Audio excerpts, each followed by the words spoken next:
Bonjour à tous, soyez bénis dans le nom de Jésus. Salut tout le monde, j'espère que vous allez bien. Ici François et Samuel. Hey, salut Antoine!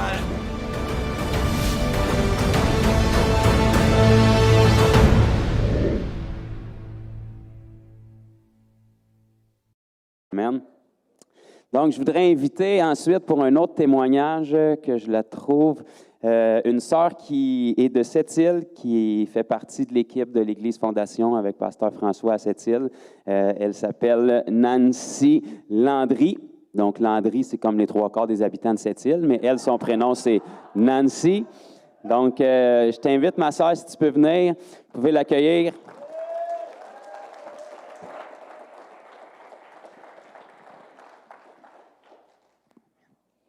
Merci. Bonjour tout le monde. C'est tellement plaisant d'être ici, même si la route a été longue. Moi, j'ai un petit papier, pas grand-chose d'écrit dessus, mais ça ne veut rien dire. Pour ceux qui me connaissent, ils savent que ça ne veut rien dire. Mais je vais essayer de faire mon mieux de rester dans le temps. Là. J'ai averti mes sœurs là-bas là, de me faire des signes. Là. Moi, en fait, mon frère Jonathan m'a demandé de commencer par me présenter. Moi, je viens de Sept-Îles, comme il a dit, et j'étais enseignante. J'ai été une enseignante au primaire pendant à peu près une vingtaine d'années. Et puis, j'ai lâché ma carrière d'enseignante pour faire du développement personnel, ce qui était bien à la mode, le nouvel âge. J'ai vraiment tout fait, là. Puis, en fait, ce que je ne savais pas, c'est que je cherchais Jésus, hein, je cherchais l'amour. Fait qu'on cherche dans toutes sortes de choses. Il y en a qui vont chercher à se faire aimer de toutes les manières possibles. Bien, moi, je cherchais là-dedans. Je pensais que j'allais trouver l'amour puis à remplir le vide que j'avais en dedans de moi dans les trucs nouvel âge. Là, j'ai vraiment tout fait. Là. Je suis même allée en Californie à des meetings avec Anthony Robbins, puis j'ai marché sur le feu, puis j'ai fait de la méditation, puis du yoga, puis des pierres, puis des ci, puis des ça, puis des heures et des heures à chercher à obtenir la guérison de mon âme, comme Frère Sam m'a parlé ce matin. Puis moi, en plus, je faisais des conférences. Fait que là, j'ai lâché ma carrière, je faisais des conférences, j'avais une page publique et tout ça. Puis, en fait, je voulais apprendre aux gens comment devenir heureux, à trouver le bonheur puis la santé, parce que je souffrais de fibromyalgie, puis ma santé allait un peu mieux. Mais en fait, j'étais hypocrite parce que je n'étais pas vraiment guérie. Et je disais aux gens que j'étais guérie, puis que je vivais le parfait bonheur, mais il y avait un gros trou en dedans de moi. Mon cœur était comme une passoire. Puis tout ce que je faisais, c'est comme si ça avait passé au travers. Là, il fallait que j'essaye d'autres choses, puis j'essaye d'autres choses, parce que le bonheur puis l'amour, je ne le trouvais pas. Fait que j'essayais de l'enseigner aux autres, mais moi, je ne l'avais pas trouvé encore. Mais je cherchais fort, puis le Seigneur, il savait que je cherchais fort. Puis ma cousine qui est ici présente, Marie-Hélène, cherchait avec moi. On était dans les mêmes trucs, là. Puis un jour, elle est arrivée chez nous, puis elle était bizarre. Je la trouvais bizarre. Puis en plus, elle m'appelait tous les jours, puis ça faisait quelques semaines qu'elle ne m'avait pas donné de nouvelles. Puis là, j'ai dit, c'est quoi son problème? Qu'est-ce qu'elle a? J'ai étudié quelque chose, quoi. Puis quand elle est rentrée chez nous, instantanément, sa lumière m'a agressée. J'ai fait à quelque chose de pas normal. Et moi qui me disais toujours dans l'amour, ça m'agressait. Et c'est quand elle m'a prononcé le nom de Jésus que là, ça a frappé comme un coup de marteau. Là, j'ai fait, c'est quoi son problème? Elle est devenue folle. Fait que là, j'ai vraiment instantanément cru qu'elle avait un problème là, parce qu'elle est intense, puis elle avait une paix, mais cette paix-là n'était pas normale. Ça me dérangeait, là. Il y a de quoi? Je ne comprenais pas tellement que mon mari, qui n'est pas chrétien à l'époque, m'avait dit, bien, qu'est-ce que ça peut te faire? Mais je n'étais pas normale. Fait que les journées en passé, puis plus que je la côtoyais, plus que je devenais frustrée en dedans de moi. J'avais une colère que je n'avais jamais ressentie avant. Puis là, j'ai dit, mais qu'est-ce qui se passe? Ça m'avait un peu parlé de son témoignage, puis de Jésus, puis ça m'agressait au plus haut point. Tellement qu'après 4 ou 5 jours, j'étais en train de monter mes premiers groupes de formation Reiki. J'étais maître Reiki. Je n'étais plus capable de me concentrer, là. Je pensais qu'à ça, puis qu'à elle. Là, j'avais vraiment... J'avais de la colère que je nourrissais en dedans, puis je ne savais pas ce qui se passait dans ma tête. Mais ce qui se passait dans ma tête, c'est qu'il y avait un combat spirituel. Un petit peu comme dans les Flintstones, là, dans les pierres à feu, où tu vois le petit démon puis l'ange qui se battent. Là. Bien, moi, j'avais ce combat-là, mais dans ma tête. C'est que j'étais en train de capoter. Là. Je me disais, mais qu'est-ce qui m'arrive? Pourquoi je pense tout le temps à ça? Pourquoi je pense tout le temps à elle? En tout cas, ça a duré 4 jours. Et le 4e jour, je ne savais plus quoi faire avec ça. Là. J'ai dit, c'est soit que je fais quelque chose par moi-même ou soit que je m'en vais à quelque part pour me faire soigner parce que je ne peux plus rien faire. Là. J'ai eu le réflexe, et merci Seigneur, je rends grâce au Seigneur pour ça, j'ai eu le réflexe pour la première fois de ma vie de faire une vraie prière. Parce que j'avais été élevée dans l'Église catholique, mais je n'avais jamais fait de vraie prière de ma vie. Je me suis mis à genoux. J'ai vraiment fait ça. Je me suis mis à genoux au pied de mon lit. Puis j'ai fait cette prière-là. Elle ne va pas vous impressionner, ma prière. Là. J'étais très arrogante. J'ai dit, Jésus, si tu existes puis tu es vrai, donne-moi un signe. Parce que moi, je ne sais pas ce qui se passe, mais je suis en train de virer folle dans ma tête. Et ça n'a même pas pris 24 heures. Parce que le Seigneur il a dit, demandez, vous recevrez. Cherchez, vous trouverez. Cognez à la porte et on vous ouvrira. Alors, j'étais en train, même avec mon arrogance, j'étais en train de cogner à la porte du Seigneur. Et lui, il attendait juste ça. Ça faisait 46 ans qu'il attendait ça. Donc, j'ai cogné à la porte et la nuit même, parce qu'il savait que ça me prenait ça pour croire, parce que j'étais très incrédule, la nuit même, le Seigneur m'est apparu.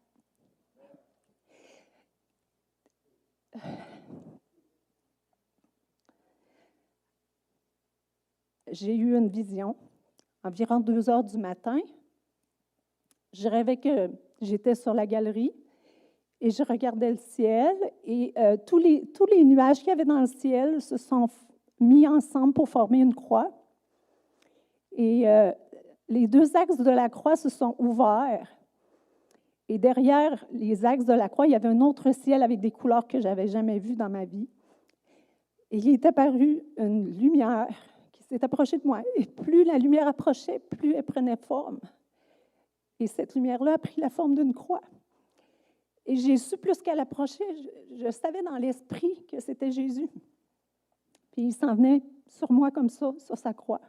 Puis plus il m'approchait, puis plus que la lumière pénétrait à travers moi. Et plus que son amour entrait en dedans de moi. Et je pleurais dans mon songe, je pleurais tellement, j'étais aveuglée par les larmes. Et ça sortait de mon esprit le mot pardon, pardon, pardon. Je lui disais pardon. Et plus je lui disais pardon, plus il m'envoyait de l'amour. Tellement un tel point que physiquement, c'est devenu insupportable. Insupportable dans le sens de bon, là. Je ne sais pas comment expliquer ça parce qu'il n'y a pas de mots vraiment qui expliquent ce que j'étais en train de vivre. L'euphorie, l'extase que j'étais en train de vivre à l'intérieur de moi, je me suis réveillée du coup. Et j'étais assise dans mon lit, mon mari était à côté. Puis aujourd'hui, je sais que heureusement que je ne l'ai pas réveillé pour lui dire. Mais j'ai eu la main sur la bouche ouverte pendant je ne sais pas combien de temps, je n'ai pas calculé les minutes, là, mais je savais dès ce moment-là que ma vie ne serait plus jamais la même. Et que ce que je venais d'expérimenter, c'était vrai.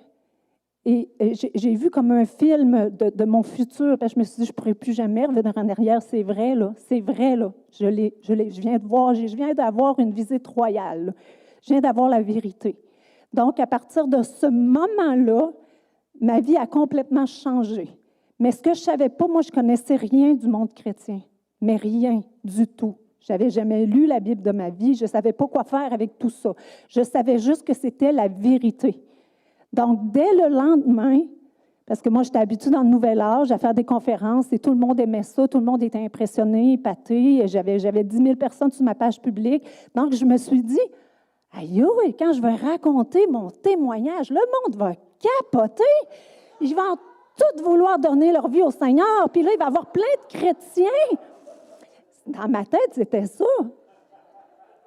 Mais j'ai eu ma première persécution le lendemain. Ma vraie première. Puis j'en ai eu beaucoup d'autres après. Parce que moi, j'étais tellement intense. J'ai toujours été intense. Fait que moi, quand j'avais quelque chose, bien, on parle beaucoup, nous, les Landry. Donc, vous allez voir, là, ça va être plus que peut-être 20 minutes, mais vous m'arrêterez. On parle beaucoup, mais c'est ça. Je l'ai dit à tout le monde, évidemment. J'ai conté mon rêve à tout le monde, puis ma transformation, puis là, j'étais plus la même. Puis là, j'ai commencé. La première chose que j'ai fait le lendemain, c'est que j'ai appelé ma cousine pour lui demander pardon. Parce qu'il était arrivé des choses entre-temps. Je l'avais persécuté, méprisé, j'avais tout fait, là. Puis j'étais sur le point d'appeler son père pour lui parler de ses problèmes psychologiques. Il s'est passé du temps entre-temps. Mais là, j'ai demandé pardon. Puis, contrairement à ce que je m'attendais, qu'elle m'engueule, puis qu'elle me dise « Hey, je te l'avais dit! » Elle est venue chez nous, elle m'a pris dans ses bras. Puis j'ai fait « Hein? Pourquoi elle fait ça? Je ne mérite pas ça. » Et là, j'ai vu sa transformation à elle. Et j'ai fait « Aïe, aïe! » J'ai fait du mal, puis elle me fait un câlin, puis elle est émue, parce que j'ai eu ce rêve-là. Et c'est la seule qui ne m'a pas persécutée, en fait. Alors, moi, j'ai eu le réflexe de dire ça à tout le monde. Puis là, tout le monde... Là, j'appelais mes amis, puis « Hey, tu sais pas ce que j'ai vécu quelque chose de tellement hot, là. » J'ai dit « Hey, je vais te le raconter, là, puis tu vas voir, là, Jésus il existe vraiment, là. Puis moi, je l'ai vu, puis... » Mais là, ben voyons donc, Nancy, t'es bien trop intense. Non, non, relax, là, c'est too much, ça, là. Non, non, les gens n'étaient pas prêts, là. Fait que j'ai eu beaucoup, beaucoup de persécutions, les amis, la famille. Et là, je me suis rendu compte que je ne veux pas décourager les gens ici, mais là, j'ai compris c'était quoi la vie chrétienne. Alors, mon parcours a commencé comme ça. Et puis là, j'ai demandé à ma cousine, j'ai dit, bien là, c'est quoi qu'il faut que je fasse en premier? Bien, elle dit, je vais te donner une Bible. Il faut que tu commences à lire ta Bible. Elle dit, c'est la première chose à faire, il faut que tu lises ta Bible. Elle dit, toutes les instructions sont là-dedans, puis tout ça. Mais j'avais soif, là. Je voulais en savoir plus, là, sur tout ça, parce que je savais que c'était vrai. Mais moi, au lieu de commencer par le début, j'ai commencé par le livre de l'Apocalypse. C'est drôle, hein? C'est vrai, le monde, il trouve ça bizarre. Habituellement, les gens, ils ont peur de ça. Moi, j'étais full intéressée par ça. J'ai dit, ça, il y a de l'action là-dedans, je vais aller lire. Fait que je commence à lire ça, puis là, je suis rendue à Révélation 6, à peu près. Et là, je commence à lire et je me rends compte que, en lisant, c'est du déjà vu. Là, je fais, mais voyons donc. Là, je suis en train de lire que le Seigneur va sortir des nuages sur un cheval blanc avec son armée, puis il va s'en venir sur la terre. Mais voyons donc, j'ai déjà vu ça. À l'âge de 10 ans, pendant une semaine, j'ai fait une série de ce que j'appelais des cauchemars. À chaque soir, pendant une semaine, j'ai eu des visions sur les temps de la fin, à chaque soir. Et la première vision que le Seigneur m'a donnée, c'est que j'étais sur une plage en tant qu'enfant, et le Seigneur est sorti des nuages sur un cheval blanc. Mais moi, je ne savais pas que c'était un Seigneur. Je n'étais pas chrétienne, j'avais 10 ans, je n'avais jamais entendu parler de rien de tout ça. Et je l'ai vu sortir des nuages avec toute l'armée, qui est nous, en fait. Je ne savais pas à cette époque-là. Et j'ai fait ces rêves-là pendant une semaine. J'ai tout vu, ce qui va se passer dans les temps de la fin, ou presque. Et ça a duré une semaine. Mais là, j'avais peur. Puis ma soeur, qui avait 5 ans à l'époque, moi j'en avais 10, elle en avait 5, elle s'en rappelle encore tellement ça a été intense. Puis ma mère, elle disait « Ah, tu rêves à la guerre parce que tu te chicanes trop avec ta soeur. » Ça a été ça l'explication. Mais je n'ai jamais oublié parce que ça a été tellement intense que je ne pouvais pas oublier. Là, c'était fort et puissant dans mon cœur, comme si je l'avais fait hier, ces rêves-là. Alors moi, je lis le livre de l'Apocalypse et je me rends compte que j'ai tout reçu ça à l'âge de 10 ans. Donc, à l'âge de 10 ans, le Seigneur était déjà en train de préparer mon cœur pour me donner une preuve supplémentaire qu'il était vrai, puis qu'il était là, puis qu'il allait revenir, etc. Et là, moi, je ne savais pas comment prier, je ne savais rien, je ne savais pas quoi faire. Et mon père est tombé gravement malade. Puis ça, j'espère que ce petit bout-là, ça va vous encourager, surtout les nouveaux là, qui n'ont pas confiance, puis qui n'osent pas. Mon père est tombé gravement malade, puis il avait découvert des taches sur les poumons qui étaient supposément cancéreuses. Il y avait 2 grosses taches, puis une petite, puis ils ont passé des tests, puis là, le pneumologue il a dit on va en passer d'autres tests pour voir la gravité des grosses taches, parce qu'ils seraient cancéreuses. Fait que moi, je demande au pasteur François de venir prier pour mon père, parce que je ne pensais même pas que j'avais le droit de faire ça. J'ai été baptisée entre-temps, mais ça faisait là, je passe des bouts là, pour que ça aille plus vite. Mais ça faisait peut-être 3 jours que j'ai été baptisée quand mon père est tombé malade comme ça, puis qu'ils ont découvert des taches. Fait que François a prié une fois. Bien, après ça, François, il dit, je sens dans l'esprit qu'il faudrait que je retourne prier pour ton père avant qu'il repasse d'autres examens. Mais il ne pouvait pas. Puis là, moi, ça me faisait quelque chose. J'ai dit, bien là, si ça y prend d'autres prières, j'ai dit, penses-tu que moi, je pourrais prier pour mon père? Il dit, bien oui, ma soeur, il dit, t'es baptisée, tu as le Saint-Esprit, tu as la puissance en dedans de toi, tu peux prier pour ton père. Mais je ne savais pas comment faire. Parce que moi, pour moi, des prières, c'était comme Annie a dit tantôt, c'était un chapelet, mais comment on fait ça? Mais j'avais vu mon frère François, pareil, imposer les mains sur papa, puis je vais faire comme lui, tu sais. Mais j'avais vraiment le cœur d'enfant, naïf, mais je savais que c'était vrai. J'avais vu Jésus. Fait que j'ai dit, bon, là, je me suis couchée sur mon lit, je fais toute la méditation avant, comment est-ce que je vais faire ça? C'est quoi que je vais dire? J'ai dit, c'est pas moi de toute façon, c'est le Seigneur. Puis, je suis descendue en bas, j'ai mis ma main sur le dos. Bien, j'ai demandé à mon père, j'ai dit, est-ce que je pourrais prier pour toi? Il dit, bien oui, tu peux prier pour moi. J'ai mis ma main sur son dos. Je ne savais pas trop qu'à dire, mais il y avait le nom de Jésus dans ma prière. Je me souviens plus ce que j'ai dit. Donc, c'est pour vous dire que la formule n'a pas vraiment d'importance en autant que tu aies la foi et qu'il y ait le nom de Jésus dans ta prière. En tout cas, j'ai vu le visage à mon père changer. Mais il n'a pas dit un mot. Et aussitôt que j'ai eu fini, j'ai dit, papa, inquiète-toi pas, t'es guéri. Fait que c'est resté de même. Et 2 jours, puis là, mon père a senti comme un souffle en dedans de lui parce qu'il avait des problèmes au poumon, puis il s'est mis à bien respirer soudainement. Alors qu'il marchait lentement, il s'est mis à marcher vite dans la maison, à tester les escaliers.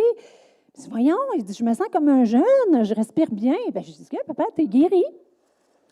Fait qu'on est allé voir le pneumologue 2-3 jours plus tard qui avait les anciens tests, vous savez, avec les taches sur les poumons.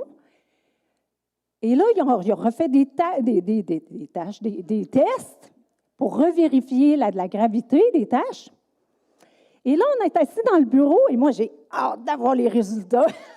Je suis tellement convaincue qu'il va s'être passé quelque chose. C'est que là, j'ai mon gros sourire comme ça, puis j'attends que le pneumologue y parle. Mais là, le pneumologue, il y a les deux tests, le nouveau et l'ancien. Et là, il gratte sa tête comme ça. Il regarde un, il regarde l'autre. Il va sur son ordi, encore ses tests. Mais moi, j'ai le sourire, j'ai hâte qu'il parle. Là, je sais ce qu'il va dire. Mais lui ne comprend pas. Mais moi, je comprends. Donc, il finit par dire, Monsieur Landry, je ne sais pas ce qui se passe. Vous n'avez plus de taches sur les poumons. Gloire à Dieu. Et moi, tout ce que j'ai trouvé à dire, parce que j'étais tellement nouvelle que là, aujourd'hui, probablement que j'aurais évangélisé le pneumologue, mais là, moi, j'ai dit à papa, je te l'avais dit que ça allait marcher, les prières. Fait qu'en tout cas, le pneumologue a quand même été témoin de la guérison de mon père, puis il a dit, bien, la machine était peut-être brisée, on verra dans 6 mois. J'ai dit, non, la machine n'est pas brisée, il est guéri. Parce que ça fait 4 ans de ça, il n'y a toujours pas de tâche. Amen, alléluia. Et pas longtemps après, parce que là, malgré le fait que j'avais des persécutions, je n'étais pas capable de me taire et de ne pas parler de tout ça. Et je vivais trop des belles choses pour me taire. Et de toute façon, je ne suis pas capable de me taire. Fait que je faisais un cours à l'université à l'époque et avec des Autochtones, et on avait un petit groupe, et j'ai commencé à leur prêcher Jésus, puis la prière, puis je venais de prier pour mon père, donc je disais, ça fonctionne, on prie pour les malades, et les malades sont guéris. Il y a un Autochtone qui me dit, elle me dit, ma tante est malade, gravement malade, il a annoncé qu'elle allait décéder. Là, j'ai dit, est-ce que tu penses que je pourrais aller prier pour elle? Elle dit, oui, tu peux. Mais vous savez que l'ennemi, hein, il met des blocages. Donc, je vais aller prier pour elle et le lendemain, elle est déjà en isolement, mourante, et c'était bien, bien compliqué d'y aller. Mais elle dit, il reste pas longtemps à vivre, quelques jours à vivre, elle est en isolement. Mais cette journée-là, elle a contacté pour que j'aille prier pour elle. Et je me suis dit, dans l'esprit, le Saint-Esprit m'a dit, attends pas après la journée de cours. Vas-y sur ton heure de dîner. Et heureusement, merci Seigneur, que je suis allée sur l'heure du dîner. Je suis arrivée sur l'heure du dîner, puis il y avait un code pour rentrer. Puis là, j'ai fait, oh Seigneur, il va falloir que tu me débarres la porte si tu veux que j'aille prier pour elle. Puis au moment même, la porte s'est ouverte. C'était la sœur de la personne mourante. Puis elle m'a dit, Nancy, tu peux aller prier, il n'y a pas de problème. Et moi, j'ai pensé, dans la chambre d'hôpital, sur l'heure du dîner, il n'y aura personne. Tout le monde va être parti dîner. Mais je ne sais pas si vous savez, mais les Autochtones, eux autres, ils vont en groupe dans les chambres des gens qui aiment. Donc, j'ai rentré là, puis il y avait à peu près 14 personnes. Et en plus, j'étais sur mon heure de dîner pressée avec ma grosse veste d'hiver, puis il a fallu que j'enfile le soude jaune, là. J'avais de l'air du bonhomme Michelin quand j'ai rentré. Puis je connaissais personne. Puis là, tout le monde était sur les cellulaires, les 14 personnes. Puis quand je suis rentrée, tout le monde a arrêté de texter, puis ils m'ont tous regardé comme si j'étais un extraterrestre en voulant dire « Qu'est-ce qu'elle fait là, elle? On la connaît pas. » Et là, j'étais vraiment gênée, là. Là, j'ai été vraiment mal à l'aise. J'ai dit « Là, Seigneur, là, aide-moi, là. » L'humiliation presque.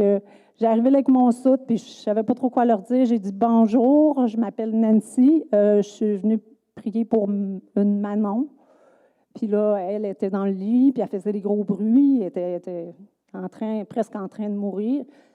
Puis j'ai dit « Je vais prier pour elle. » Mais je ne savais pas trop ce que j'allais faire, en fait. Parce que ça faisait pas longtemps que j'avais été baptisée. Et ils ont tous arrêté de texter puis m'ont regardé comme s'ils assistaient à un spectacle. Puis là, j'ai dit, Seigneur, fais quelque chose, aide-moi. Et je me suis mis à trembler en dedans, là. Mais le Seigneur est bon. Puis il voulait que tous ces gens-là soient... Excusez-moi. Il voulait que tous ces gens-là soient témoins. C'est pour ça qu'il y avait autant de monde. Fait que j'ai mis mes mains sur elle. Puis je savais qu'elle m'entendait parce que quand même si on est en train de mourir, le dernier organe qui lâche, c'est les oreilles. Hein? Fait que tu peux entendre la bonne nouvelle jusqu'à la fin. Fait que j'ai mis mes mains sur elle, puis j'ai commencé à prier, puis à dire qu'il fallait qu'elle donne son cœur à Jésus, mais avec les mots que j'avais à l'époque, parce que je ne savais pas comment y annoncer la bonne nouvelle, puis tout le monde me regardait. Puis j'ai dit, le Seigneur, il t'aime, puis il veut que tu lui donnes ton cœur. Demande-lui pardon pour tout ce que tu as fait, puis accepte-le comme Seigneur et Sauveur, puis il va être là, puis il va t'attendre. Puis j'ai dit, puis là, elle s'est mise à shaker, à trembler fort, fort, fort. Il y a eu c'est un mouvement du Saint-Esprit, et tous les gens qui étaient là pleuraient. Et moi, j'ai su qu'il s'était passé quelque chose. Alors, j'ai salué tout le monde, je les ai remerciés de m'avoir accueilli, puis je suis partie. Mais 2 minutes après que j'étais partie, elle est décédée. Donc, il fallait que j'aille sur l'heure du dîner. Mais ce que vous ne savez pas, puis la chose la plus belle dans cette histoire-là, c'est que je suis partie, puis là, il y a une jeune fille qui était là, qui a crié aux infirmiers de venir rapidement. Puis là, j'ai fait « Oh, elle est peut-être en train de mourir. » Puis là, la porte m'a pognée. L'ennemi est venu travailler dans ma tête, puis là, j'ai dit « Oh, ils vont peut-être croire que je l'ai tuée. Ils vont peut-être dire « Elle a fait de la sorcellerie, puis elle l'a tuée. » ou... Et là, je me suis mis à avoir des pensées de peur. Et je disais, oh non, j'aurais pas dû y aller. Ils vont m'accuser que j'ai dit quelque chose, j'ai fait quelque chose, puis qu'elle est morte à cause de moi. Et finalement, pas du tout. J'ai parlé avec la sœur de la mourante, de celle qui est décédée. Puis elle m'a dit, Nancy, on voulait te remercier. Parce qu'elle dit, quand tu as quitté la chambre d'hôpital, la femme, avant de mourir, elle s'est réveillée. Puis elle a dit, je vois Jésus. Je vois la lumière.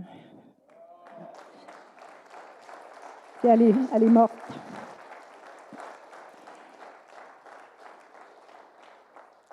Osez.